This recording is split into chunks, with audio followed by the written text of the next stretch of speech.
Boa noite a todos e todas. Eu sou Lucas Álvares, diretor de formação política da Fundação Leonel Brizola Alberto Pasqualini, no estado do Rio de Janeiro. Estou acompanhado aqui nessa noite também pelos nossos diretores Pedro Porto, de Relações Institucionais, e Matheus Ribeiro, de Comunicação. Acho que a Bruna Werneck, que é nossa diretora de núcleos de base, já logou também. Tiago Veras, organização interna, daqui a pouco está por aí. Nosso diretor de projetos, Léo Lupe. Saúdo a todos vocês, agradeço pela pontualidade dos nossos alunos que têm acompanhado com afinco a nossa Escola de Candidatos em seu ciclo Fernando William, semana após semana. Pessoal, antes de mais nada, eu queria dizer que hoje estava prevista uma mesa sobre direito à cidade, sustentabilidade e urbanização. Nós receberíamos aqui o prefeito de Niterói, Axel Grael, e o deputado estadual, que foi nosso candidato a prefeito de Curitiba, Goran Nataraj. Por descompasso da agenda dos nossos convidados, nós optamos por colocar essa mesa mais adiante. Mas houve também um outro motivo para que essa alteração fosse feita. Foi o assassinato do imigrante congolês Moise Kabagambi, que foi morto aqui no Rio de Janeiro na semana passada, depois de cobrar aquilo que ele tinha direito, cobrar seus salários atrasados do seu antigo empregador. Estava trabalhando num quiosque vizinho, depois de deixar o quiosque onde ele trabalhava como garçom, porque não recebia. Foi cobrar aquilo que ele tinha direito, foi cobrar seus salários atrasados, foi linchado, brutalmente espancado, e veio a falecer. É evidente que um caso como esse é multifatorial. Ele envolve, ao mesmo tempo, o racismo estrutural da sociedade brasileira, ele envolve o ódio aos imigrantes, né? Envolve a xenofobia, o ódio ao diferente, mas há também um recorte de classe que a gente não pode deixar de lado. Ali era um trabalhador querendo fazer valer aquilo que de mais elementar lhe era devido, o salário digno recebido por suas horas trabalhadas, pelo seu tempo de trabalho. Foi brutalmente assassinado, não só por ser negro, mas também por sê-lo, não só por ser imigrante, mas também por sê-lo, não só por ser trabalhador, mas também por sê-lo. Foi algo que revelou com toda a brutalidade a decadência moral da sociedade brasileira, na medida em que nós estamos perdendo os nossos vínculos de pertencimento. Nós, como eu digo, a sociedade, né? Não indivíduos aqui presentes. E casos escabrosos como esse têm se tornado rotina, não mais exceção no nosso país. A perda de solidariedade, a exacerbação do individualismo, o desrespeito ao outro, a crise ética, o descompromisso com o bem comum, tudo isso é sintomático, tudo isso é expressão da anomia que nós vivemos hoje na sociedade brasileira, a crise ética que nós vivemos no Brasil. E hoje, nada mais atual do que debater o nosso lugar enquanto trabalhadores. Por isso, nós fizemos um remanejamento na nossa escola de candidatos e vamos promover hoje uma mesa sobre direito trabalhista no Brasil. A mesa foi proposta pelo nosso companheiro Pedro Porto, colocada em debate com a diretoria da Fundação. Nós acolhemos a iniciativa, agradeço aqui ao Pedro pelo auxílio dado na organização dessa mesa e também aos nossos dois convidados, que muito prestigiosamente vamos receber, que aceitaram o convite em cima da hora, né? Nos últimos dias, nas últimas horas, para participar desse encontro. Já está conosco o advogado Geraldo Carvalho, que é diretor de assuntos legislativos da Associação Brasileira de Advogados Trabalhistas, a ABRAT. E vamos receber aqui também, com muito prazer, Antônio Neto, presidente da Central dos Sindicatos Brasileiros, a CSB, presidente do PDT de São Paulo e ex-presidente da Federação Sindical Mundial, a FSM. Hoje nós vamos até às 7h30, tá, pessoal? Uma mesa um pouco mais curta, então eu peço, inclusive, que quem for deixar perguntas no chat, faça isso desde já, não espere, porque nós vamos encerrar realmente às 7h30. Quero passar, sem mais delongas, a palavra ao advogado Geraldo Carvalho, agradecendo novamente a presença prestigiosa que ele nos concede. Boa noite, Geraldo, a palavra é sua. Pode começar a sua exposição. Boa noite, meu amigo, companheiros todos aqui presentes, companheiras. É muita alegria e muita honra que hoje estou na escola de candidatos da Fundação Leonel Brizola do Rio de Janeiro. Escola esta que tem participado desde as últimas aulas, na condição de aluno, por ser pré-candidato a deputado federal aqui por Alagoas. Sou militante do PDT e sou advogado trabalhista de formação, né? Já tem quase 8 anos que estou nessa luta, à frente, há algum tempo, da Associação dos Advogados Trabalhistas de Alagoas e agora de último mandato como diretor da ABRAT, como um dos diretores da Associação Brasileira dos Advogados Trabalhistas. Eu fico muito feliz pelo convite, agradecer diante de todos o meu amigo Pedro Porto pelo convite, agradecer à diretoria da Fundação pela ratificação do convite e agradecer pela oportunidade de estar aqui com todos vocês e de poder dividir esse foro de discussão, de aprendizado com o grande sindicalista, grande referência da política, mas sobretudo da luta pelo direito dos trabalhadores, que é Antônio Neto. É uma verdadeira honra para mim, eu gostaria que isso ficasse muito claro aqui diante de todos. Primeiro, eu queria pedir desculpa por, eventualmente, minha voz não estar muito boa à altura. Eu estou com uns sintomas aí de Covid, estou isolado, talvez vou deixar para confirmar amanhã, mas se a voz não estiver numa altura razoável, vocês me avisem que eu vou aumentar, tá bom? Eu faço um esforcinho para aumentar a voz. Bem, falar de direito do trabalho, de direito trabalhista no Brasil, é uma missão cada vez mais difícil, cada vez mais hercúlea, mas cada vez mais necessária, antes de mais nada. O direito do trabalho no Brasil, ele é muito recente, no contexto, no recorte histórico, é muito recente. É um direito que se confunde, e isso precisa ficar claro, nós precisamos, sobretudo nós do PDT, compreender que o direito do trabalho no Brasil se confunde com a história do próprio trabalhismo, ao qual nos prestamos a defender. Tendo em vista que o direito do trabalho no Brasil passou a existir a partir da atuação política e do fortalecimento do trabalhismo, especialmente na figura de Getúlio Vargas. Não só o direito do trabalho, mas também muitos outros direitos importantes, mas trazendo mais especificamente sob a ótica dos direitos sociais. Surgiu no Brasil o direito do trabalho através da promulgação da CLT, da consolidação das leis trabalhistas, que antigamente eram várias leis esparsas, cada lei tratava de uma coisa diferente, mas junto com a CLT não surgiu apenas o direito do trabalho sistematizado, surgiram novos direitos. O direito a férias surgiu com a CLT e com essa sedimentação, o mesmo em relação ao salário mínimo, o mesmo em relação ao 13º salário. Mas a CLT em si e a implementação de uma legislação trabalhista em si não parecia ser o suficiente. Getúlio Vargas, a partir do seu governo de 34, mais especificamente em 37, instituiu a CLT e instituiu em concomitância, ou seja, juntamente, o Ministério do Trabalho, que é o instrumento legal, o instrumento de Estado que vinha a fiscalizar e a cobrar, a exigir e a punir, quando encontrados, os desrespeitos àquela legislação trazida pela CLT, todos aqueles direitos.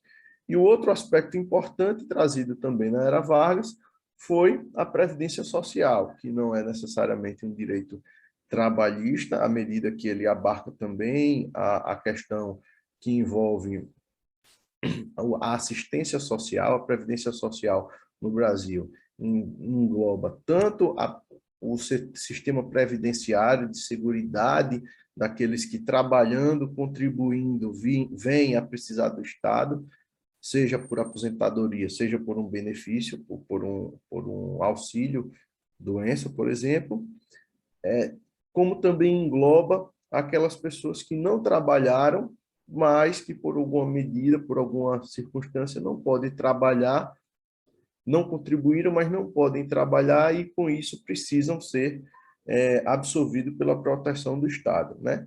A CLT, a Previdência Social e o Ministério do Trabalho são basicamente os três mecanismos mais fortes trazidos a partir dessa entrada de Getúlio Vargas ao poder para proteger, para tutelar o trabalho humano no Brasil. Por que o trabalho humano do Brasil precisa de um arcabouço tutelar tão firme, tão sólido? Nós hoje, com 500 e poucos anos de Brasil, como diz o Ciro, temos que carregar o pecado, e que não é um pecadilho, a expressão que ele usa, né? Não é um pecado pequeno, de quase 400 anos de escravidão. Então, escravidão que dizem que foi abolida através de uma legislação pela princesa Isabel, a Lei Áurea, quando, na verdade, quando a gente for observar pelo contexto histórico, não foi a Lei Áurea que acabou com a escravidão. A escravidão ela tinha várias tentativas de mitigação, a Lei Eusébio de Queiroz, que proibiu o tráfico, proibiu o tráfico negreiro. E, na verdade, essa legislação, assim como a própria Lei Áurea, não foi efetiva para acabar com a escravidão de fato. Ela realmente colocou a escravidão à margem da lei, ou seja, colocou a escravidão como não permitida num país que era escravagista formalmente, ou seja, o Brasil era escravagista, era permitido pela lei brasileira ter escravos.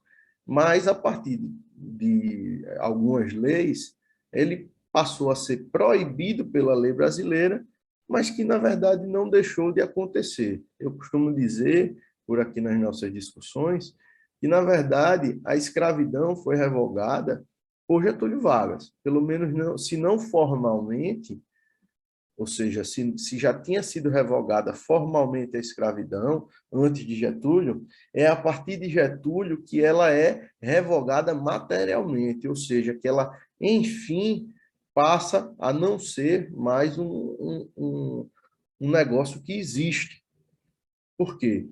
Porque o Getúlio Vargas trouxe regramentos e sistemáticas diversas capazes efetivamente de afastar a escravidão do contexto da realidade do nosso país.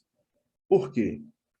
A CLT, que traz toda, de maneira muito clara e até vasta, todo o regramento e todos os direitos de um contrato de trabalho, independente do que as partes acordem, ou seja, a CLT, na verdade, é um grande contrato de trabalho que tem que ser observado, independente das vontades das partes. Por quê? Porque para quem está se afogando, jacaré é boia. E quando a pessoa está desempregada, qualquer proposta de remuneração, qualquer proposta de trabalho, pode ser que lhe interesse. E o que é que faz a CLT? Ninguém vai estar se vendendo mais de acordo com a sua necessidade. Para vender-se o próprio trabalho, necessariamente vai ter que ser observado todos esses direitos que está previamente estabelecido nesse grande contrato de trabalho que é a CLT, mas um contrato de trabalho que imposto pela lei, pelo Estado e não pelo trabalhador, porque a CLT reconhece a premissa de que esse trabalhador não tem condições de negociar com seu patrão e chegar em termos razoáveis. Era o que acontecia após a revogação da escravidão e antes da CLT, que apesar de ter se extinto a escravidão do ordenamento jurídico, na verdade, as pessoas vendiam sua força de trabalho por qualquer valor, se submetiam nessa venda da sua força de trabalho a toda sorte de agressão, toda sorte de violência, para tratar, por exemplo, numa realidade daqui de Maceió, que certamente pode ser identificada em todas as realidades, em todos os estados, a gente pode verificar que nas zonas portuárias, geralmente costumam ser áreas também periféricas. E o que é que acontecia após o fim da escravidão? O trabalhador vendia sua mão de obra pelo que queriam pagar, não sei, nos portos, para estar carregando, para estar descarregando todos aqueles... Aqui em Alagoas tem muita realidade da cana, né? Então, a escravidão ela continuou materialmente até que Getúlio Vargas implementou a CLT, para dizer aquelas regras de contrato de trabalho mínimas, independente da vontade de qualquer pessoa. O Ministério do Trabalho como órgão de fiscalização do cumprimento dessas leis, ou seja, o Ministério do Trabalho como órgão de verificação de se, independente de haver uma denúncia ou não, de haver uma reclamação trabalhista ou não, o Ministério do Trabalho tem a missão de ir até as empresas e ver se os pontos estão corretamente realizados, tem a missão de ir até as empresas e verem se as regras de saúde e segurança do trabalhador estão sendo observadas naquele ambiente. E é por isso, por exemplo, já cabe aqui antecipar essa reflexão, é por isso que o Ministério do Trabalho foi o primeiro órgão a ser atacado a partir desses movimentos de pouca democracia, de fragilização da democracia no nosso país. Mas, sendo mais especificamente, o primeiro ministério a ser extinto no governo Bolsonaro foi o Ministério do Trabalho. O ministério que foi o órgão estatal de combate à escravidão. O órgão do Estado brasileiro, o principal órgão do Estado brasileiro, na verdade, o primeiro órgão do Estado brasileiro de combate à escravidão e aos seus resquícios foi o Ministério do Trabalho, realizado pelo Getúlio Vargas, pelo PTB à época, e ele foi o primeiro atacado pelo governo Bolsonaro na sua lógica escravocrata de governar, e isso ficando muito claro. Então, a partir dessa revogação efetiva, dessa revogação material da escravidão, com esses ordenamentos jurídicos, e aqui eu queria acrescentar também a revogação da lei da vadiagem, né, que prendia as pessoas, os ex-escravizados, por não estarem em qualquer condição que se interessasse a aristocracia, e também, para além da revogação do crime de vadiagem, também a descriminalização da capoeira, todas essas coisas que foram revistas com todo o sistema que foi revisto a partir da entrada de Getúlio Vargas no poder do Brasil, certo? E para matar mesmo a lei dos 2/3, né, em que ele proibiu que as empresas, na verdade foi um decreto-lei, em que foi proibido que as empresas brasileiras contratassem mais de 2/3 contratasse na verdade, mais de 1/3 dos seus empregados fossem estrangeiros. O que é que acontecia? Teve a revogação da lei, teve a Lei Áurea, né, a revogação da escravidão, mas, após isso, o que acontecia era que as empresas brasileiras só contratavam no seu quadro de empregados europeus, aquele pessoal que vinha naquela diáspora europeia dos pós-guerras, tanto do pós-guerra de Primeira Guerra como pós-guerra da Segunda Guerra, em que todo o emprego aqui no Brasil era preenchido apenas 100% das suas vagas por europeus. Eu costumo dizer, o pessoal, você vai olhar no Sul, tem as colônias europeias, em São Paulo tem as colônias europeias, e em vários lugares no Brasil, as vagas de emprego eram exclusivamente preenchidas por europeus. Getúlio Vargas acabou com isso da seguinte forma: empresa brasileira só pode contratar até 1/3 de suas vagas com estrangeiro. O resto tem que ser brasileiro. Aí obrigou-se as empresas a contratarem brasileiros. Por que eu faço esse apanhado histórico? É importante que nós tenhamos a compreensão desse contexto histórico, porque esse contexto histórico ele está muito latente na nossa condição social atual. O caso do Moise é um caso que evidencia de maneira muito clara não nosso, mas esse sentimento de parte da população de submissão na verdade, de classe, submissão de classe, mas que se reverbera em outros contextos, tanto na questão racial, aí também na questão de gênero, todas essas questões, mas que no fundo, na verdade, não no fundo, mas principalmente proposto como uma questão de classe. E o contexto histórico que nos traz a realidade de hoje é esse que eu acabei de mencionar, e é importante que a gente saiba com solidez, porque ele serve de base argumentativa, inclusive para contra-argumentar as grandes bobagens e estupidez que nós estamos acostumados, infelizmente, a ouvir, especialmente nos últimos tempos. Partindo daí, partindo sobretudo da premissa, da compreensão que o trabalhismo teve essa missão de dignificação do povo brasileiro, é que aí a gente entende com um pouquinho mais de concretude o quão também quão é grande também a nossa responsabilidade enquanto trabalhistas. Esse legado que a gente está vindo defender, enquanto agentes da política, enquanto militantes do PDT, enquanto pré-candidatos e futuros candidatos a pleitos, seja como deputado estadual, como deputados federais, como candidatos à majoritária, tudo que nós estamos nos dispondo a postular a partir daqui, certo? Sabendo desse contexto. E aí a gente entra no pós-Vargas, nessa era pós-Vargas, que é quando a gente entende.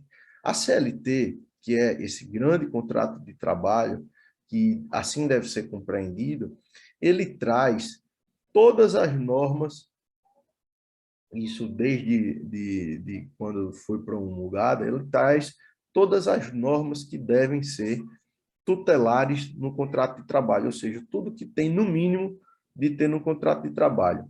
E a primeira premissa da CLT é a de reconhecer que o trabalhador não tem a capacidade de negociar diretamente com o seu empregador aos termos dessa contratação. Por quê? Porque, assim como o consumidor não tem a capacidade de negociar diretamente com o seu fornecedor os termos da contratação, muito menos tem o trabalhador. E aí eu gosto de fazer uma observação importante com o que se trata da reforma trabalhista. A reforma trabalhista trouxe como premissa a supremacia do negociado sobre o legislado. E ela morre de constitucionalidade, ou seja, ela carece de constitucionalidade a partir do início. A reforma trabalhista, ela dizer que o trabalhador tem a capacidade de trabalhar, de negociar com o seu patrão em pé de igualdade, ela nega a própria origem do direito do trabalho. Ela nega a própria origem da CLT. O grande ápice e a grande importância e o grande valor da CLT está exatamente em reconhecer que jamais o trabalhador vai ter a capacidade de negociar em pé de igualdade com o seu patrão, tendo em vista que desta relação o trabalhador vai trazer ou não o seu sustento, vai pagar ou não as suas contas, vai alimentar ou não a sua família. A CLT, ela consegue compreender aquela expressão popular que eu já usei, de que para quem está se afogando, jacaré é boia, e diz que se ainda que o trabalhador que estava se afogando faça uma negociação ruim, porque não tinha condições de negociar, como eu sei e reconheço, eu, Estado brasileiro, reconheço que o trabalhador não tem as condições paritárias de negociação, se for descumprido esse contrato legal na prática, mesmo que for por concordância do empregado, depois ele ainda vai ter 2 anos para ir atrás e se arrepender e ir atrás dos direitos dele. Aí, esses 2 anos que eu mencionei é o prazo prescricional. A legislação trabalhista traz 2 prazos de prescrição, que é o prazo bienal, que é o prazo em que o trabalhador pode ir atrás dos direitos trabalhistas após a extinção do contrato de trabalho, ou seja, 2 anos, saí hoje da empresa, eu tenho 2 anos para entrar com ação para cobrar o que me devem. E o outro prazo, que é o quinquenal, o prazo de 5 anos, é que, dentro desses 2 anos que eu tenho para cobrar o que me devem, eu só posso cobrar, a partir do momento que eu entrar com a ação, eu só posso cobrar os últimos 5 anos do momento que eu entrar com a ação. Isso é uma das primeiras críticas, né? O trabalhador, primeiro, muito dificilmente, ele entra com a ação enquanto ainda está trabalhando. Por quê? Porque ele depende daquilo. Aí o resultado disso é que se ele passa, por exemplo, 10 anos trabalhando, ele, quando entrar com a ação, ele só vai poder cobrar os últimos 5. Mas, e os outros 10 anos? Prescreveu. Mas os outros 5 anos desses 10 anos prescreveu. É uma crítica importante, porque dizem que é assim com base na segurança jurídica. Mas que segurança jurídica é essa? Que o trabalhador tem que processar o empregador enquanto está trabalhando sob pena de perder. Entendo eu que o prazo prescricional deveria ser observado sempre, independente de qualquer coisa, após a extinção do vínculo, após a cessação de relação de dependência. Porque a autonomia desse trabalhador só voltará a ser minimamente integral após a cessação de relação de independência. Então, isso é uma crítica importante e um dos primeiros pontos para a gente fazer, e aqui me cabe fazer esse estímulo, essa provocação, um dos primeiros pontos de reflexão de alteração legislativa, já que a gente está indo trabalhar com as leis, né? Trabalhar com o legislativo, e o Legislativo Federal é quem tem a capacidade de tratar sobre a legislação do trabalho, certo?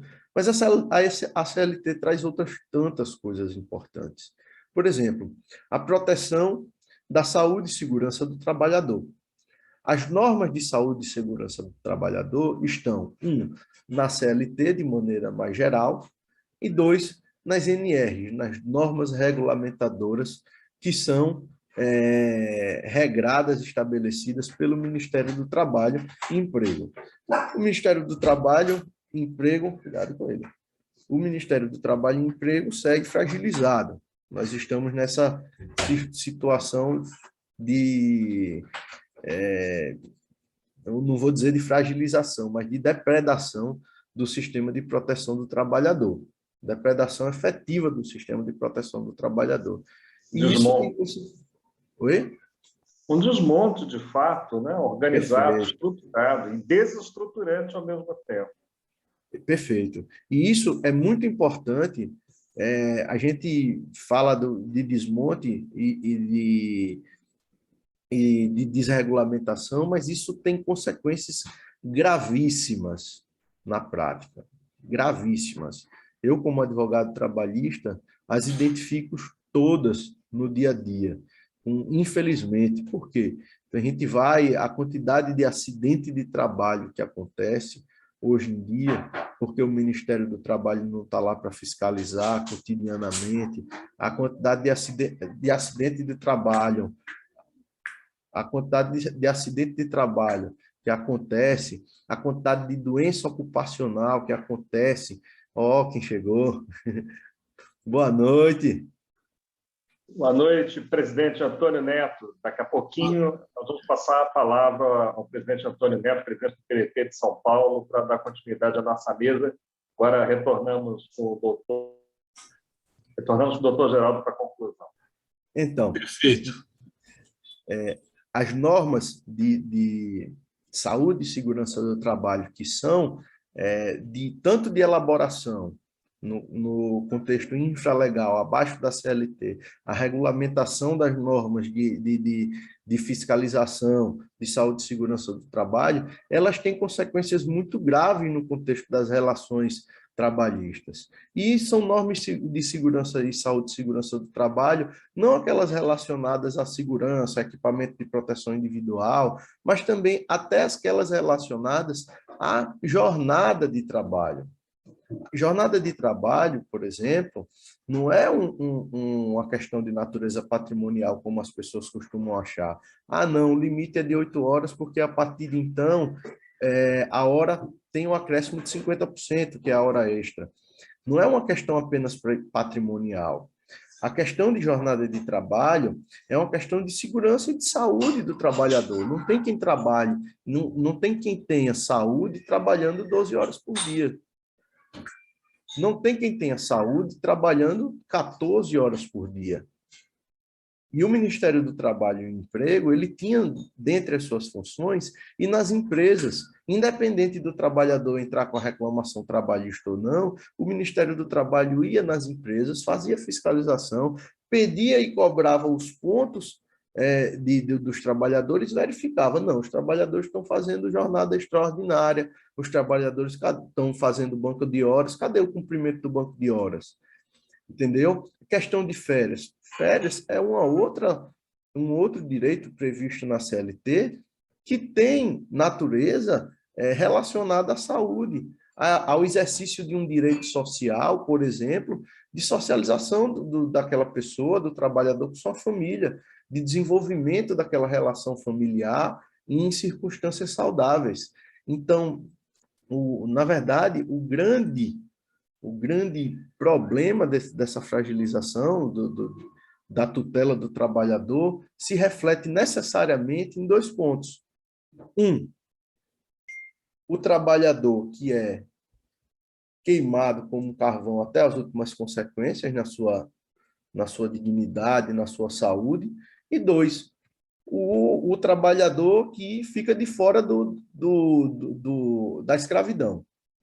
Ou você é completamente exaurido por esse sistema, sem proteção social, ou você fica à margem e não tem sequer emprego e sequer a possibilidade de alcançar, por meio do seu trabalho, a sua dignidade em si. A conta que fica para a gente passar a régua e conceber o resultado é o seguinte: a legislação trabalhista, o quão mais frágil é, a proteção, quanto menor é a proteção, mais tem pessoas se vendendo por muito pouco e mais vai ter pessoas para se vender por muito pouco. E essa é a primeira reflexão que eu queria fazer a partir desse contexto histórico e desse contexto que está trazido para cá. Já fazendo algumas observações sobre a reforma trabalhista, né, e a questão do negociado sobre o legislado, que realmente me parece um dos grandes problemas da reforma trabalhista. A reforma trabalhista ela trouxe muitas coisas. A maior parte dessas coisas já foram consideradas inconstitucionais, apesar de muito tardiamente. Por exemplo, eu fiz um comentário recentemente que agora, no finalzinho de 2020, o Supremo Tribunal Federal julgou inconstitucional a condenação do trabalhador em custas e honorários de sucumbência quando ele entra na justiça, não consegue comprovar alguma coisa e por isso perde. Como a CLT reconhece que o trabalhador ele é hipossuficiente, tem dificuldade na produção de prova, ela previa que, se ele entrar na justiça e não comprovar alguma coisa, ele não vai ter que pagar custas e honorários, que é o comum da pessoa pagar. E a reforma trabalhista teve o disparate de retirar esse dispositivo, essa proteção.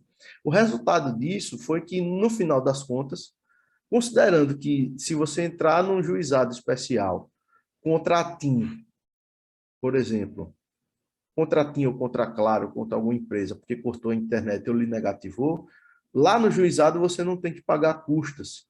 Lá no juizado você não tem que pagar honorário de sucumbência. No trabalhador, no trabalhista, pela reforma trabalhista, você tinha que pagar, ou seja, o trabalhador tem menos valor do que o consumidor após a reforma trabalhista. A gente teve a sorte que, depois de tanto tempo, conseguimos que o Supremo Tribunal Federal revogasse esse dispositivo, dizendo que ele é inconstitucional. Aqui em Alagoas, por exemplo, já estava sendo considerado inconstitucional. Mas no Brasil afora, como eu disse, a experiência da Abrat me mostra, porque eu conheço pessoal de todas as associações do Estado, de todos os estados, vários lugares, muitos trabalhadores foram prejudicados, tendo que pagar honorários para a empresa, tendo que pagar custas para a justiça, porque não conseguiram comprovar alguma coisa.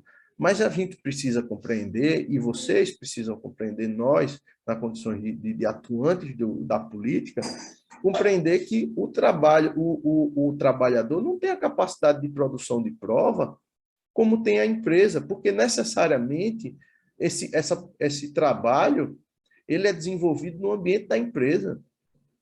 Como é que o trabalhador vai ter a mesma possibilidade de produzir as provas? Vamos usar um exemplo. A emenda constitucional que instituiu o direito das empregadas domésticas, ela diz que a empregada doméstica tem todos os direitos trabalhistas e deve ter sua carteira de trabalho assinada, e tem férias, 13º, FGTS, Fundo de Garantia por Tempo de Serviço, todos os direitos. Beleza. Só que como é que ela vai arrumar uma testemunha para comprovar, por exemplo, que fazia jornada extraordinária? Se ela trabalhava na casa do patrão. Como é que ela vai arrumar uma testemunha? A criança o filho, por exemplo, do patrão vai comprovar? Percebe? Como é que ela vai arrumar uma testemunha que teria sido ofendida em sua dignidade, em sua honra pessoal, de repente, que foi desrespeitada? Como é que ela vai comprovar? Como é que vai conseguir produzir essa prova? É uma condição desproporcional, né? Condição desproporcional. Isso é algo que a gente tem que lidar. Agora, na eventualidade dela não conseguir, que é o mais fácil de acontecer, além de tudo, ela agora vai ser condenada a pagar custas e honorários. Esse foi o grande pulo do gato da reforma trabalhista. A reforma trabalhista, na prática, não tirou direito material nenhum. Não tirou direito, não mexeu em férias, não mexeu em 13º, não mexeu em FGTS, não mexeu em bexiga nenhuma. Eles tentaram nesses 2, 3 últimos anos, enfiaram medida provisória torta e à direita para derrubar, e a gente conseguiu, com muita luta. O PDT, a Abrat, da qual eu faço parte também, a gente conseguiu, com muita luta, derrubar todas essas afrontas com essas medidas provisórias, mas eles tentaram. Mas a reforma trabalhista, o grande efeito da reforma trabalhista foi moral. Ele tirou aquela autoestima que o trabalhador conseguiu com Getúlio Vargas, de dizer assim, não, se ele fizer graça comigo, depois eu processo. Porque ele muitas vezes aceitava e ficava, e depois ia juntando as provas para depois processar e ter o direito que ele não tinha capacidade de estabelecer quando na negociação. Mas ele tirou a moral. Por quê? Tirou a moral, a autoestima do trabalhador, à medida que a primeira coisa que ficou incutida na cabeça do trabalhador era que não vou entrar com ação não, porque agora se eu entrar, eu posso acabar, em vez de receber o que eu tenho direito, eu vou ter que pagar. E foi isso que foi feito. E violação de tratados internacionais, não só de preceitos constitucionais, de tratados internacionais de bem-estar do trabalhador que o Brasil tinha assinado, enfim, um relicário de maldades e de barbaridades. Doutor Geraldo, diretor de Assuntos Legislativos da Associação Brasileira de Advogados Trabalhistas, daqui a pouco a gente volta contigo com as perguntas do nosso público, que agora eu tenho que passar, dada a exiguidade do nosso tempo, a palavra para o Antônio Neto, presidente da Central dos Sindicatos Brasileiros, a CSB, presidente do PDT do Estado de São Paulo, ex-presidente da Federação Sindical Mundial. Antônio Neto, é um prazer ter você aqui com a gente na nossa mesa sobre direito trabalhista no Brasil. Aliás, estão me pedindo para passar um recado aqui, em privado. Aqueles que são pré-candidatos devem comparecer ao partido, tá? Devem procurar o partido já para dar início, enfim, aos procedimentos de regularização. Antônio Neto, a palavra é sua e depois nós voltamos com um bate-bola com os nossos alunos. Obrigado, Luca. Obrigado, Pedro, pelo convite. Estava aqui me deliciando com as palavras do Geraldo, que estava realmente fantástico. Eu creio que é um quadro nosso, profundo conhecedor do direito do trabalho e dos crimes que cometeram contra a classe operária, contra os trabalhadores, nessas reformas que vem sendo feitas. É bom lembrar que, desde a ditadura, né, começou lá em 66, né, Geraldo? Quando introduziram o Fundo de Garantia, que acabaram com a estabilidade plena, com 10 anos de emprego para os trabalhadores, criaram a tal da opção, entre aspas, de Fundo de Garantia, que eu não conheci ninguém que não optou pelo Fundo de Garantia, quer dizer, a coerção já começava ali, e depois a Lei 200, né, todas aquelas coisas que vieram ao longo do tempo infelicitando, né, com todas essas coisas, que a Lei 200, se vocês vão lembrar, é a questão do conceito da terceirização, introduzida lá em 67 também, que o próprio TST faz um enunciado 331 dizendo das atividades meios, lá, higiene, conservação, limpeza, segurança, já fazendo um desmonte dos direitos trabalhistas. Então, você tem, e isso avança tanto que agora no governo Temer, a terceirização torna-se indiscriminada, uma coisa absurda. Além das reformas, né? Você vai lembrar que no próprio governo Dilma você teve as medidas provisórias 664, 665, que infelicitaram, seja na questão do pagamento do seguro-desemprego, seja na questão dos direitos dos aposentados, todas aquelas coisas. Então, e a segunda grande reforma, além da trabalhista, foi a reforma previdenciária, que impediu trabalhadores de se aposentarem. Agora, essa reforma trabalhista, você colocou muito bem, Geraldo, quando você fala que não mexeram, que você falou dos direitos materiais, lá do artigo 7, né? Não mexeu, não tirou. E eles hipocritamente dizem isso, né? Não, nós não tiramos lá férias, não tiramos 13º, não tiramos as horas extras, não tiramos nada. Mas geraram uma insegurança jurídica e deram uma condição para o patronato com essa questão do acordado sobrelegislado, com essa questão de dificultar o acesso à justiça do trabalho, que jogou 9 milhões de trabalhadores ao desemprego, 6 milhões de desalentados que desistiram de procurar emprego e quase 50 milhões de informais que não têm acesso aos direitos do artigo 7. Essa é a grande canalice que esses governos fizeram contra nós. E essa história desses ataques e foram na jugular da estrutura sindical que defendia os trabalhadores, né? Acabaram com o financiamento, com a sustentação financeira dos sindicatos, e você vai lembrar, Geraldo, e os companheiros que são aqui pré-candidatos, ou companheiros do partido que nos assiste, vê que o partido tenta, no Congresso Nacional, às vezes até minorar algumas questões, mas é bom lembrar que todas as medidas provisórias que soltaram, sempre para deixar a ligação direta trabalhador-empregado, ou seja, aquele do acordado sobre o negociado. E é bom lembrar que dentro da própria legislação, do acordado sobre o legislado, eles criam algumas coisas. Veja você, ele está falando lá o acordo individual para banco de horas de até 6 meses, compensação de jornada no mesmo mês via acordo individual, possibilidade de acordo individual para tratativa de trabalho na jornada 12/36, horário de almoço de 30 minutos. Veja a pressão que vai fazendo na cabeça dos trabalhadores, a questão do trabalho intermitente, as homologações do sindicato foram extintas, você agora, a empresa faz homologação direto na empresa. Isso, eu não sei, talvez o Geraldo possa me ajudar, mexe profundamente com essa questão de acionar a empresa 2 anos depois que ele sai da empresa, porque a Justiça do Trabalho, em que pese aí os ministros do STF, disseram, olha, é um absurdo a quantidade de ações trabalhistas que tem na Justiça do Trabalho, isso é um absurdo, por isso, toda aquela papagaiada que eles falaram, só que eles esquecem que a Justiça do Trabalho é a justiça do desempregado. Geraldo colocou muito bem. Como é que ele, empregado, vai acionar o patrão na empresa? Só empregado de estatal e funcionário público que faz isso, que tem estabilidade. Os demais não podem fazer isso, porque no Brasil tem um instituto esdrúxulo, que no direito comparado eu não vi ainda, que é a demissão sem justa causa. Então eu acordo de manhã, chego aqui, olho para o cara e falo, manda para o RH e pô. E agora já estão tramando acabar com a multa do fundo de garantia. Já está aí sendo gestado.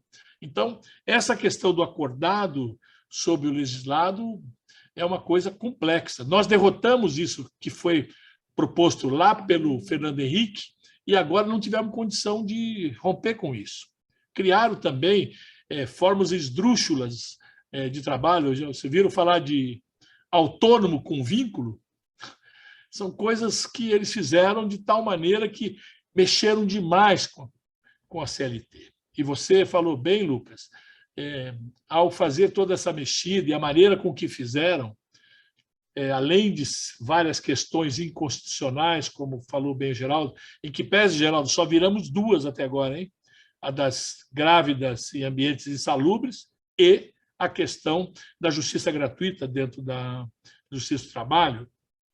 As demais estamos discutindo. Se você pegar a pauta esse ano, tem várias discussões a serem julgadas. Pode falar, Geraldo. Pode abrir e falar. Prazer para mim, viu, querido? Não, à vontade. A das grávidas em ambiente salubre foi da MP, bicho. Foi uma MP, não foi? Não, foi dentro lá foi da reforma. Foi uma das inconstitucionalidades que nós listamos na discussão no Senado. Agora a MP a gente virou tudo, não foi? As das MP a gente derrubou. Menos a questão da negociação direta patrão-empregado. A gente conseguiu minorar colocando um limite salarial. Porque até então, segundo ele, e fomos ao tribunal, sabe o que o STF falou? Ele disse que na pandemia pode. Veja, não respeitar uma cláusula pétrea da Constituição, que é o artigo 7, que fala lá, redução de jornada, redução de salário, somente mediante acordo ou convenção coletiva. Então, colocava lá os sindicatos para intermediar essas conversas. A partir dali, se você vai lembrar, as MPs, ele dizia, não, é direto patrão-empregado. Para agilizar, ele pode dizer, pode colocar o cara, todos vocês hoje estão desligados da empresa por um período aí, não vou pagar salário para ninguém, está todo mundo afastado. Ou então vou negociar aqui, reduzir jornada de trabalho com redução de jornada, com redução de salário. Nós fomos ao Supremo, o Supremo disse que podia. E o Congresso, através aí das nossas bancadas, as bancadas dos partidos progressistas, elas minoraram, aumentaram, colocaram um limite salarial para proteger os hipossuficientes lá numa faixa salarial. Mas foi muito triste. O jogo que nós estamos vivendo desde o golpe de 16 para cá é inacreditável. A reforma, se vocês lembrarem, a história é pródiga. Vieram do Palácio do Planalto uma MP com 7 alterações. 7 alterações da CLT. Todas as discussões que foram feitas na Câmara, eu tive a oportunidade de falar em várias audiências públicas, eram sobre aqueles 7 itens. Na apresentação para votação, o relator botou mais de 100 itens de alteração na CLT, sem ter discutido nenhuma delas com ninguém. Inclusive, a questão da sustentação financeira dos sindicatos, acabando com a compulsoriedade da contribuição sindical. Vejam vocês. Aí, quando vai ao Senado, virou aquela polêmica, que teve senador que até disse, isso está nos anais do Senado, é uma coisa absurda.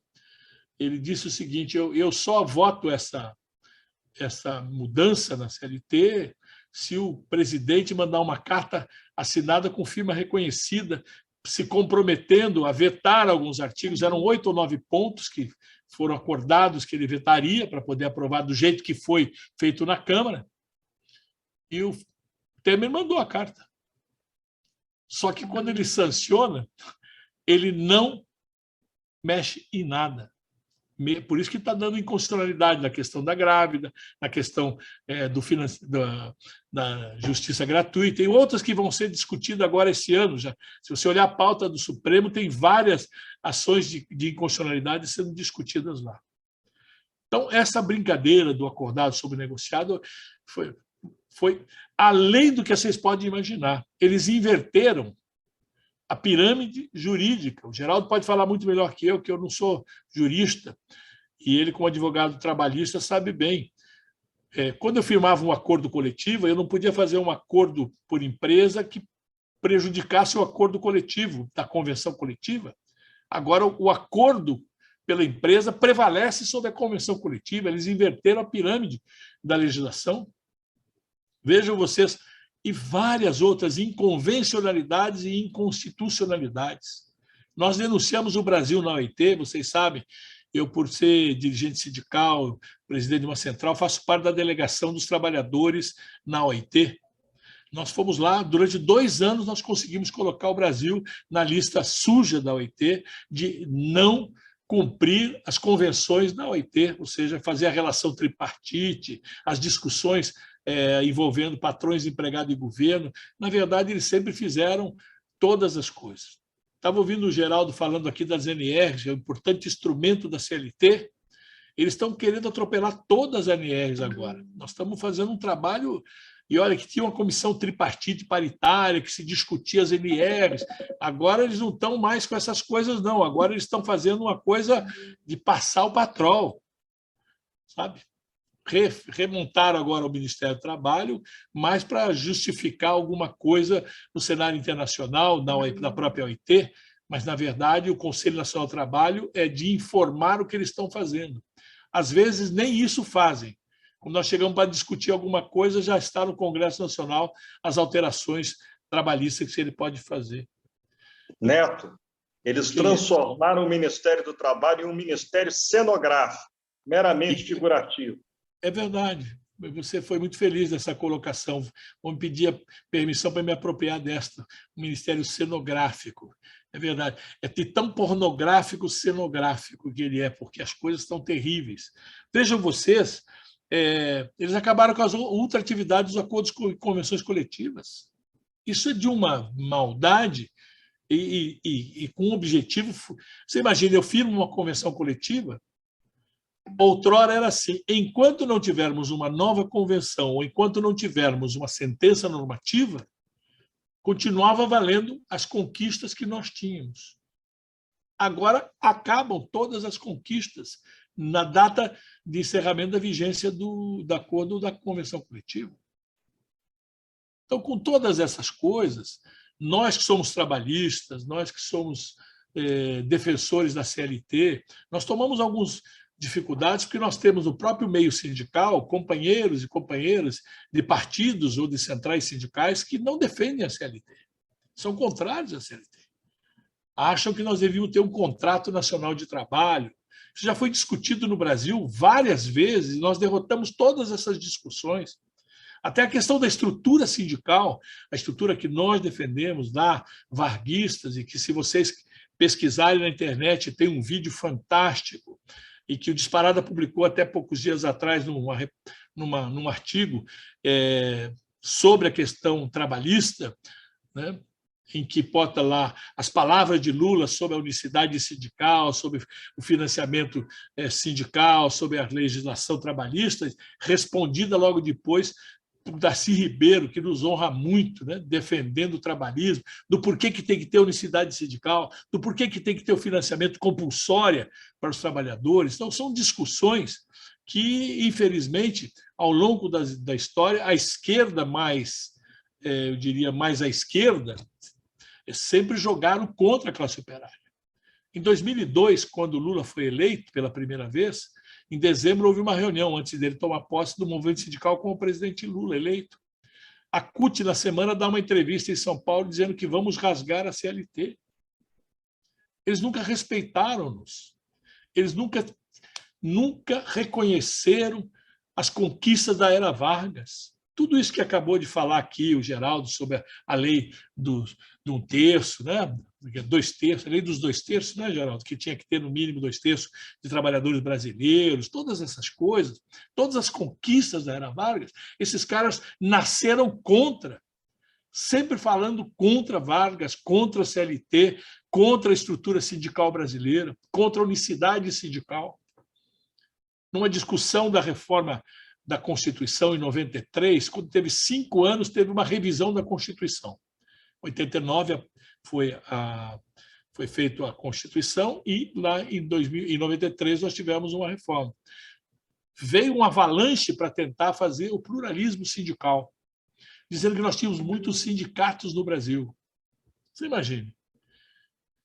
Na discussão, então, o autor de uma das emendas era o próprio José Serra, que dizia que tem que ter o pluralismo sindical e também, enquanto não tiver definido em lei, o patrão escolhe com quem quer negociar. Só para vocês terem uma ideia da barbaridade que esses caras tinham na cabeça. Numa plenária bem grande, eu tomei a palavra e disse, explicando a diferença do pluralismo e da unicidade, né? Diferentemente, porque a grande elan que dizia Nelson Jobim, que era o relator dessa emenda, ele dizia que o Brasil alcançou o pluralismo partidário, chegou a hora de implementarmos no Brasil o pluralismo sindical, coisa que a CUT ainda defende hoje, o PT ainda defende hoje, com todas as tranquilidades. É só ler a entrevista do Marinho, agora, ontem no Valor, dizendo que o trabalhador tem que escolher o sindicato que ele vai se filiar ou vai reconhecer. E eu disse o seguinte, não há comparação entre pluralismo partidário e pluralismo sindical. Numa eleição, e na época, tinha acabado de ter a eleição em São Paulo, que Erundina ganhou de Maluf. Paulo Maluf juntou vários partidos, fez uma coligação partidária, Erundina fez uma outra. Quando a Erundina ganhou a eleição, ela administra a capital de São Paulo por 4 anos. O pluralismo sindical, a corrente ideológica, a corrente política, a corrente religiosa do sindicato que perde a eleição se acha no direito de fundar uma outra entidade. Na questão política, ninguém funda uma nova cidade. Ela ganhou a eleição e administra por 4 anos, e o Maluf vai esperar 4 anos e respeitar aquela eleição. No movimento sindical, não. A corrente que perdeu se acha no direito de fundar e fracionar a entidade sindical porque ele acha que ele tem o direito plural de participar. Vejam vocês, são questões ímpares que esses caras nunca pensaram de como foi feita a CLT. A mentira, e o Geraldo pode me ajudar nisso, de que CLT é a Carta del Lavoro. Veja você, essas pessoas nunca leram a Carta del Lavoro, sequer sabem o que tinha dentro lá, dos itens em que fala sobre a questão da relação capital-trabalho, que ela tem 11 artigos, que são meramente a expressão da renovar, ou alguns direitos mínimos. Não tem nada a ver com a CLT, que na época da sua implantação, Pedro, tinha 911 artigos, protegendo o recém-nascido movimento operário no Brasil para enfrentar toda a dinâmica, e que vem consolidando desde 30 até 43. E a questão de fortalecer os sindicatos. A Constituição de 88 foi pródiga ao debater a questão do pluralismo, a questão da contribuição sindical, foi pródiga, foi um debate profundo. Posso dizer a vocês, tive a oportunidade de debater e vencemos esse esquerdismo pelo pluralismo, esse esquerdismo contra a sustentação financeira das entidades. Vencemos na Constituição de 88, vencemos na revisão de 93. Eles não se conformam até hoje. Vai ler o Marinho falando esta semana no Valor, dizendo que precisa fazer uma nova reforma trabalhista, sindical, que é chegada a hora de ter o pluralismo sindical, todas essas coisas.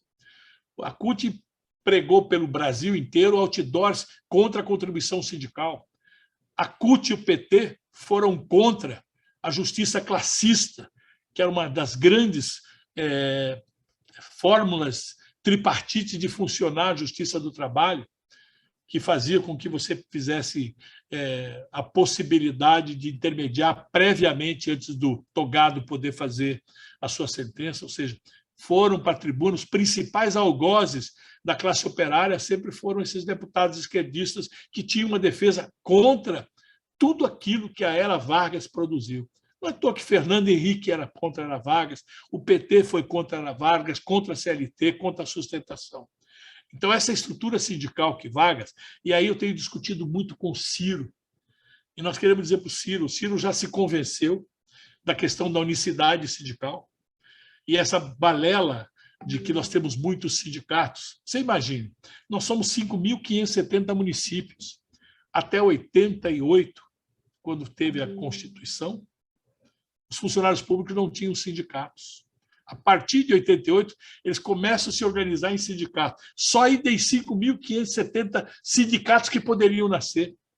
E aí você vai fazer isso, estou falando de funcionário público municipal, mas aí você vai pegar estados, as diversas categorias típicas de estados, e você vai ter também em nível municipal, estadual e federal. Veja, só nesse contexto, trabalhadores rurais, quantos municípios precisariam ter trabalhadores rurais? Como é que vai fazer? Ou seja, não existe essa conversa mole de que tem pouco ou muito sindicato. O que precisa ter sindicatos representativos, mas sindicatos que possam ser realmente dentro da estrutura. Porque uma coisa é o patrão, que ele possa representar muitos municípios, até porque ele não precisa nem de contribuição sindical, porque eles se autofinanciam, eles são os donos do capital. Mas o sindicato não. Eu aprendi com o velho e querido e saudoso pai, que era dirigente sindical, que quem paga a conta diz a hora de levantar da mesa. Se o trabalhador não financiar seu sindicato, qualquer corrente política, ideológica ou patronal vai cooptar o dirigente sindical. Então, nós não podemos permitir, tem que sair do bolso dos trabalhadores. Eles é que têm que financiar a estrutura sindical que o representa. Porque o sindicato, né, a contribuição sindical, ele é uma espécie de habeas corpus do trabalhador. Ele paga, pode dizer para o patrão, olha, eu estou pagando essa porra desse sindicato, que esse cara não sei o quê, mas na hora que aperta, quando a empresa não paga, quando a empresa fale, quando a empresa foge, e no Brasil nós estamos cansados de ver empresa pobre, patrão rico, é só olhar, é aqui, é na entidade sindical que ele vai. Então, por isso, ele precisa estar protegido. E nós precisamos ter condição que o movimento sindical tenha condição de estar no mesmo nível de enfrentamento. E tudo que você faça de publicidade, de jornal, rádio e televisão, para os dirigentes sindicais, para os sindicatos, é cobrado tabela cheia, não tem desconto, é o dobro. Vejam vocês, como é que a gente vai utilizar a mídia? Não conseguimos utilizá-la sem financiamento dos trabalhadores. Essa é uma discussão que nós vamos ter que enfrentar.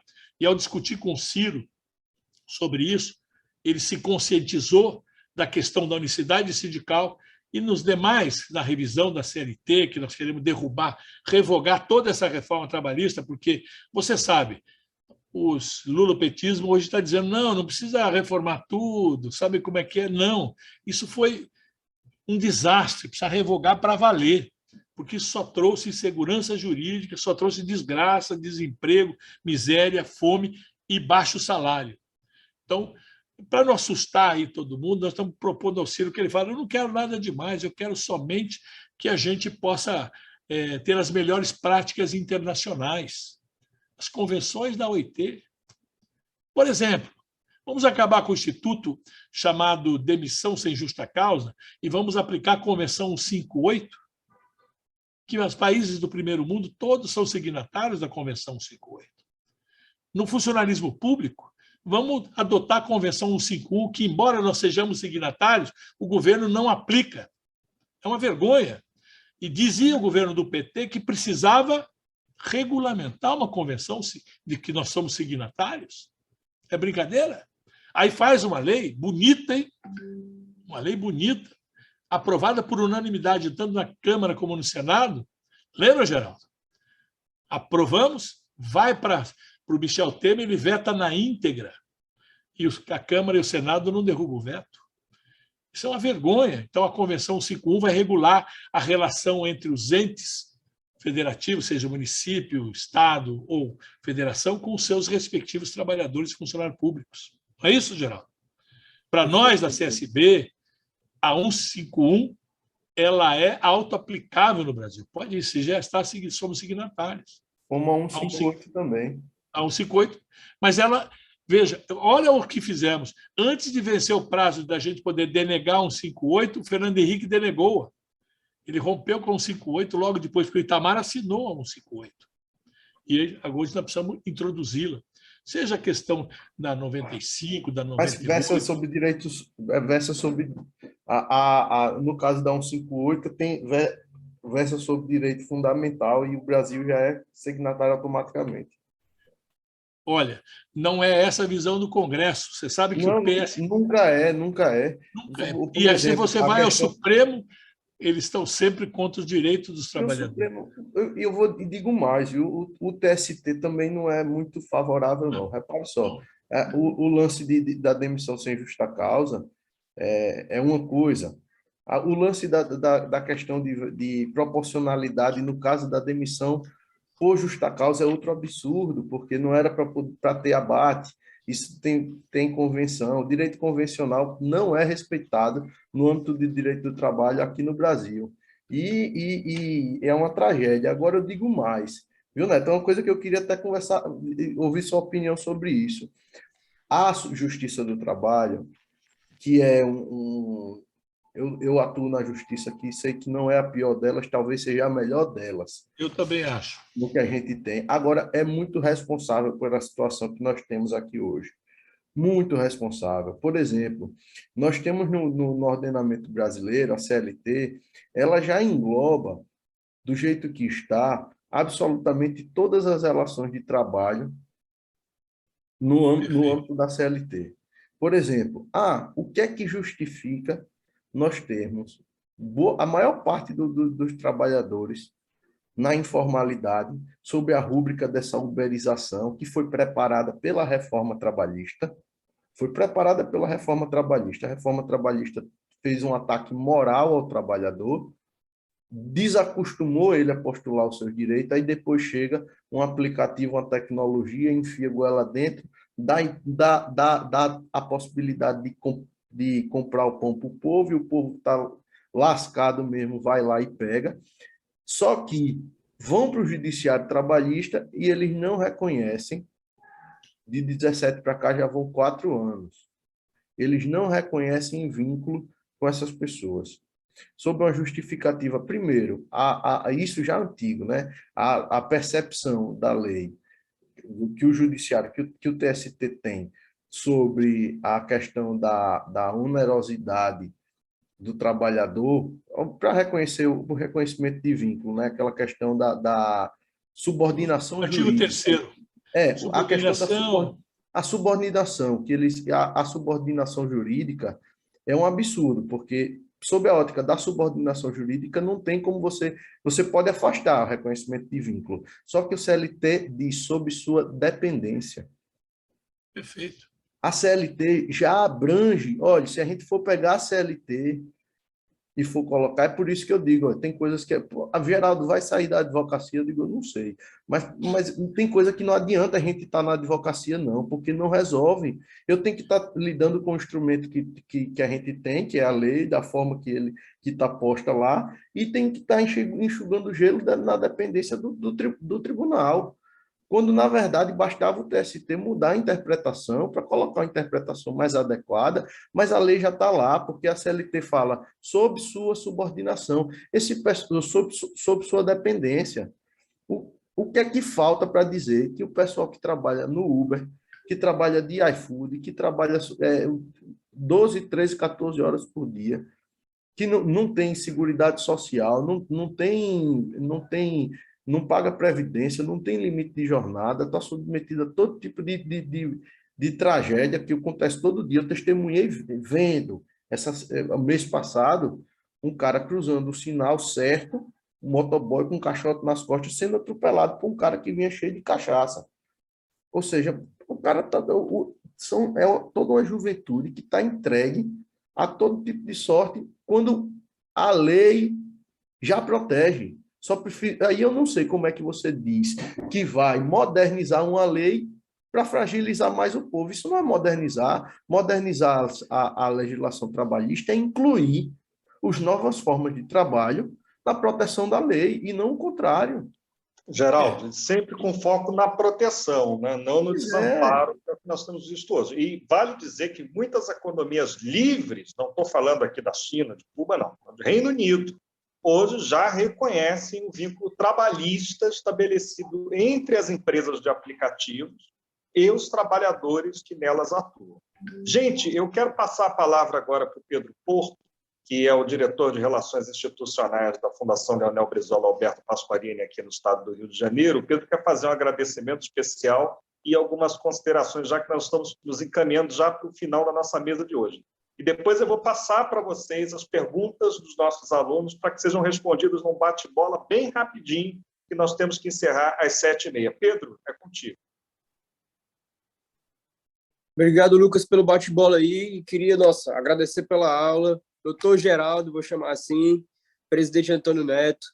Queridos, é importantíssimo vocês terem aceito esse nosso convite especial e num recorte, porque a gente entendeu que diante da barbaridade que aconteceu na última semana aqui no Rio de Janeiro, com o assassinato do Moise Kabagambi, um jovem, 24 anos, era necessário a gente resgatar esse debate, que é uma temática muito cara para o trabalhismo, como o Geraldo fez esse recorte histórico, mas é um debate atual, como o nosso Antônio Neto vai lutar aí nas trincheiras do Congresso para nos defender, para defender mais do direito trabalhista no Brasil. Então, queria lhes agradecer de verdade e peço a compreensão dos outros alunos desse gap que a gente fez entre os setoriais das aulas, porque a gente precisava fazer uma referência específica para essa temática, certamente. E é impressionante com essa colocação que vocês fizeram de como o trabalhismo é vanguarda em quase todo o setorial. Inclusive, no direito trabalhista, a gente vê que, diante de uma situação que aconteceu na semana passada, o trabalhismo foi vanguarda nessa defesa outrora, é vanguarda hoje, porque, como uma das perguntas devem ser colocadas aí no chat, do Antônio Neto, revogar essa reforma não vai passar pelo lulismo, não vai passar, infelizmente, pelo petismo. Pelo contrário, a gente teve na mídia pública aí o candidato Lula fazendo referência quase que positiva à reforma trabalhista, aí, quem sabe no aceno ao seu possível vice Alckmin. Então, é uma situação que a gente tem que realmente se capacitar em torno disso para entender que nós somos a saída disso. O trabalhismo foi outrora a saída dessa situação, na verdade, a solução disso, e hoje ainda caminha para ser. Então, que nós possamos aí agradecer todos nós a aula nos dada pelo Geraldo e pelo Antônio Neto, e que as últimas perguntas aí possam ser o melhor encaminhamento para o finalzinho, porque a gente tem até que às 19h30 para concluir essa aula. Muito obrigado, queridos. Estou à disposição, tá? Valeu, Pedro. Agora vou passar as perguntas, lembrando a você que é pré-candidato, pré-candidata no estado do Rio de Janeiro, que procure o partido na Rua 7 de Setembro para já tratar da questão da regularização da documentação. Então, candidatos do Rio de Janeiro, procurem o partido na Rua 7 de Setembro. Primeiras perguntas para o doutor Geraldo Carvalho. Pergunta da Cátia Regina Santos. Que respaldo legal o médico tem em dar o verdadeiro laudo ao trabalhador e não o laudo que o empregador quer que ele dê? E também, para o doutor Geraldo, a seguinte pergunta, aqui do Felipe Cardoso. A questão sobre os professores de educação física que trabalham nas academias são considerados pelo CREF, que é o Conselho da Profissão, como profissionais de educação física e não como professores. A hora-aula é pífia. Como mudar e colocar essa categoria para o sindicato dos professores e para o piso salarial respectivos? Rapidinho, doutor Geraldo, 5 minutinhos, depois das perguntas para o Antônio Neto. Então, em relação à primeira pergunta sobre o ordenamento que protege o médico, na verdade, é tanto a legislação relativa à medicina, que a autonomia profissional, é para isso que serve a autonomia profissional, não é para estar passando cloroquina, né? E a legislação criminal, se ele coloca atesta uma doença de maneira diversa ao que diz a sua técnica científica, ele está, especialmente por interesse que vincule ao interesse do empregador, ele está descumprindo, ele está falsificando um documento particular. Isso é crime. Então, precisa ter ciência nesse sentido. É basicamente isso. E em relação à questão do profissional da educação física, aí entra numa dificuldade, né? O direito sindical atende ao critério da especificidade. Ele pode até, enquanto mais específico o direito, ele enquanto profissional da educação física, ele pode estar como profissional da educação física, ele tem que ser enquadrado como profissional da educação física. Em algumas hipóteses, existe a possibilidade dele estar enquadrado a dupla filiação sindical. O que não pode é que essa dupla filiação sindical seja da mesma área, por causa do princípio da unicidade sindical.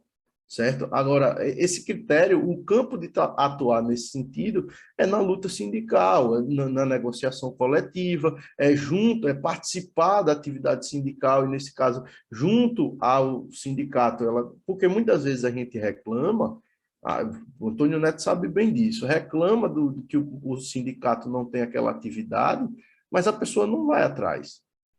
Pagava quando era livre, pagava quando era obrigatório, e era a única atividade que fazia em relação ao sindicato, que era pagar. Hoje nem isso mais. Geralmente são pessoas que não dão um dia de ir lá no sindicato para saber. Então, a única forma de melhorar esse piso salarial é através da luta sindical, através da atividade do diálogo entre as categorias, a categoria profissional e a categoria que emprega. Então, não tem como fugir disso. Agora, em relação ao enquadramento, se ele é profissional de educação física, eu acho que o enquadramento tem que ser esse mesmo. Perfeito, doutor Geraldo. Agora, perguntando a Antônio Neto, pergunta do João Júlio Batista, já mandando aqui meus cumprimentos ao Luiz Serafim. Eu acho que o Antônio Neto pode completar também essa minha resposta. Vamos lá, Neto.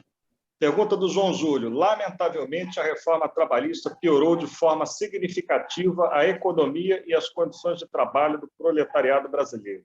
A precarização dos postos de trabalho, aumento da informalização e redução salarial são resultados dessas mudanças legislativas.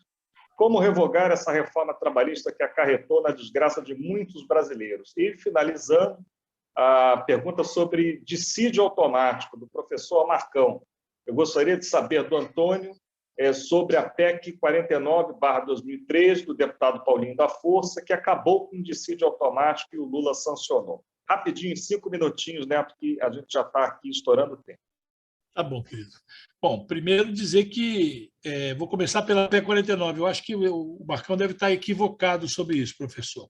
Eu acho que ele está falando do parágrafo 2º do 114, que acabou com a possibilidade, se não tiver comum acordo, você poder fazer dissídio coletivo, não é isso? Mas não foi a PEC 49, não foi de autoria do Paulinho da Força, não, viu? Isso foi uma coisa que o próprio Judiciário trabalhou dentro do Congresso, e a PEC veio, obviamente, foi. E PEC o presidente não sanciona, Marcão. Quem sanciona a PEC é o próprio Congresso Nacional, que é a alteração da Constituição. Toda proposta de emenda constitucional, vocês que são candidatos, saibam, seja ela estadual, municipal ou da Constituição Federal, quem sanciona é a própria casa. Perfeito, doutor Geraldo? Não é isso? Perfeito. É isso aí. Então, não foi ele que... houve alteração, acho que foi proposta pelo próprio Judiciário, da alteração do 114, parágrafo 2º, que ele colocou aquela história que só pode ir a dissídio, não havendo qualquer coisa, só pode ir a dissídio se houver o comum acordo. Ou seja, para ir a dissídio coletivo, o patrão precisa autorizar o sindicato. É muito complicado, isso tem gerado muita dificuldade para as negociações, todas essas questões. Mas a gente tem enfrentado, e tribunais regionais têm quebrado isso aqui, e o TST ainda mantém essa questão, e isso a gente fez uma ação direta de inconstitucionalidade, e o STF manteve a constitucionalidade dessa alteração. A outra pergunta... Em relação a isso, e isso é gravemente aprofundado com a questão da ultratividade, né? É um absurdo o combinado. Casadinho. É um absurdo. A gente tem casos gravíssimos que é você, primeiro que é um contrassenso, eu peço até licença, porque primeiro que é um contrassenso, ter uma concordância para ter um dissídio.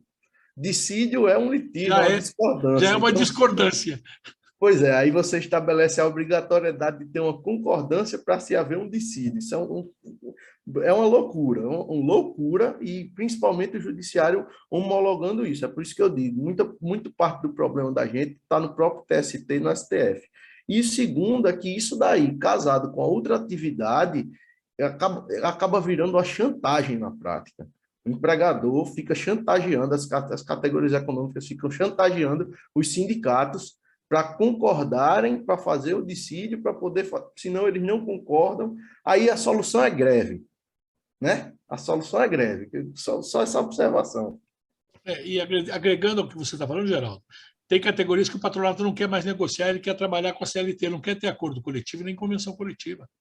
Para que eu vou gerar pisos maiores se eu posso pagar salário mínimo? Para que discutir horas extras superiores ao que está previsto na Constituição, que são 50%, se eu posso pagar o que está na Constituição? Então, é uma pressão pesada sobre isso. E a reforma, Lucas, não me lembro qual foi o companheiro ou a companheira que perguntou, eu acho que o partido e o nosso candidato à presidência da República tem que se comprometer de revogar toda essa reforma e restaurar essa moralidade. Porque alguém já disse, né?